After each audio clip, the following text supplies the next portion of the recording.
اللہ رب جلیل کے ببرکت نام سے جو دلوں کے بھید جانے والا ہے۔ تمام ناظرین کو میری طرف سے السلام علیکم ورحمۃ اللہ وبرکاتہ۔ اللہ رب العزت کا بے پناہ لطف و کرم انعام و احسان کہ جس کے فضل و کرم سے آج کا پہلا روزہ بڑی ہی آسان انداز سے گزر گیا، اور امید ہے کہ آپ کو بھی بہت اچھا گزرا ہوگا، اور اس امید واسق اور دعا کے ساتھ کہ انشاءاللہ تعالی اللہ رب العزت اس ماہ مبارکہ میں ہمارے لیے خیر و برکت ہی لائے گا۔ تو ناظرین، جیسے آپ کو بتایا تھا کہ یہ آفر آپ کو جو دی تھی کہ ان ماہ مبارکہ میں ہر روز ہم ایک حدیث مبارکہ لے کر آئیں گے، تو اسی کاوش کو آگے کرتے ہوئے آج پہلی حدیث مبارکہ پہلا روزہ تھا، تو آج پہلی حدیث مبارکہ آپ کی گوش گزار کرنے جا رہا ہوں۔ تو ناظرین، حضرت جبریل علیہ السلام سے وہ حدیث موسوم ہے جس کو حدیث جبریل کہا جاتا ہے، جس میں ایمان، احسان اور اسلام کے متعلق بتایا گیا کہ ایمان کیا ہے، اسلام کیا ہے، احسان کیا ہے۔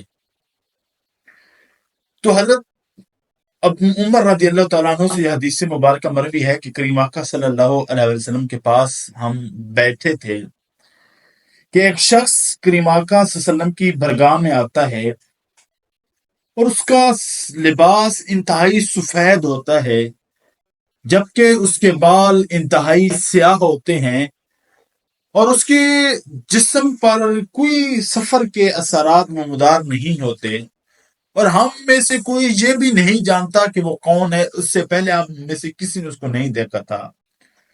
تو وہ آ کر کریم آقا صلی اللہ علیہ وسلم کے سامنے دوزانوں ہو کر بیٹھ جاتا ہے، اور اپنے گھٹنے کریم آقا صلی اللہ علیہ وسلم کے ساتھ لگا دیتا ہے، اور سوال کرتا ہے کہ مجھے ایمان کے متعلق بتائیے کہ ایمان کیا ہے۔ تو کریم آقا صلی اللہ علیہ وسلم نے فرمایا کہ ایمان یہ ہے کہ تو کہے کہ اللہ رب العزت کے سوا کوئی معبود برحق نہیں، محمد صلی اللہ علیہ وسلم اس کے رسول ہیں، پھر تو نماز ادا کر، روزہ رکھ، زکوٰۃ دے، اور اگر تو استطاعت رکھتا ہے تو بیت اللہ شریف کا حج کر۔ اس نے کہا جی بالکل آپ نے درست فرمایا۔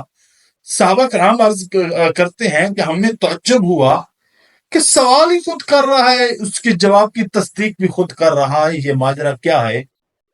پھر وہ دوسرا سوال کرتا ہے کہ مجھے اسلام کے متعلق بتائیے۔ تو حضور نبی کریم رؤوف رحیم صلی اللہ علیہ وسلم نے فرمایا کہ تو ایمان لا اللہ تعالیٰ پر، اس کے رسولوں پر، اس کے فرشتوں پر، اور الہامی کتابوں پر، یوم آخرت پر، اور اس کے ساتھ ساتھ ہر اچھی اور بری تقدیر پر تو ایمان لے کر آ، یہ تیرا اسلام ہے۔ وہ پھر کہتا ہے آپ نے درست فرمایا۔ پھر تیسرا سوال وہ کرتا ہے کہ مجھے احسان کے متعلق بتائیے۔ تو کریم آقا صلی اللہ علیہ وسلم نے فرمایا کہ احسان یہ ہے کہ تو اللہ رب العزت کی عبادت اس طرح کر کہ گویا تو اپنے رب کو دیکھ رہا ہے، اور اگر تیری عبادت کے اندر یہ چیز پیدا نہ ہو سکے تو کم از کم اتنا ہونا چاہیے کہ رب تجھے دیکھ رہا ہے، یہ احسان ہے۔ اس نے کہا بالکل آپ نے ٹھیک فرمایا۔ پھر وہ کہتا ہے کہ مجھے قیامت کے متعلق بتائیے۔ تو کریم آقا صلی اللہ علیہ وسلم نے فرمایا کہ سوال کرنے والا جو ہے اس سے زیادہ میں نہیں جانتا۔ پھر وہ کہتا ہے کہ جی مجھے اس کی نشانیوں کے متعلق کچھ نہ کچھ بتا دیجئے۔ کریم آقا صلی اللہ علیہ وسلم نے فرمایا کہ اس کی نشانیاں یہ ہیں کہ جب قرب قیامت ہوگی تو لونڈیاں اپنے مالک کو جنیں گی، اور پھر ننگے پاؤں والے، ننگے بدن والے اور مفلس یعنی بھوکے چرواہے بڑی بڑی بلڈنگز، بڑی بڑی عمارتیں بنانے پر فخر کریں گے۔ تو پھر وہ اجازت لے کر چلا جاتا ہے۔ جب وہ جاتا ہے تو کریم آقا صلی اللہ علیہ وسلم حضرت عمر رضی اللہ تعالیٰ عنہ سے پوچھتے ہیں کہ اے عمر، کیا تجھے پتہ ہے کہ یہ شخص کون تھا جو مختلف سوالات کر رہا ہے؟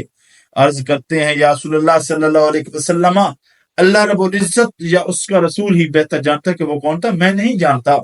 تو کریم آقا صلی اللہ علیہ وسلم نے فرمایا کہ اے عمر، وہ جناب جبریل امین تھے جو آپ کو اسلام، ایمان اور احسان بتانے آئے تھے۔ تو ناظرین، یہ آج کی ہماری پہلی حدیث مبارکہ تھی۔ تو میرے اس چینل کو سبسکرائب کریں اور اس کو شیئر کریں تاکہ اس ماہ مبارکہ میں ایک حدیث سے مبارکہ کا خزانہ آپ کے پاس جمع ہو۔ انشاءاللہ کل ایک نئی حدیث کے ساتھ ملتے ہیں، تب تک کے لیے اللہ حافظ۔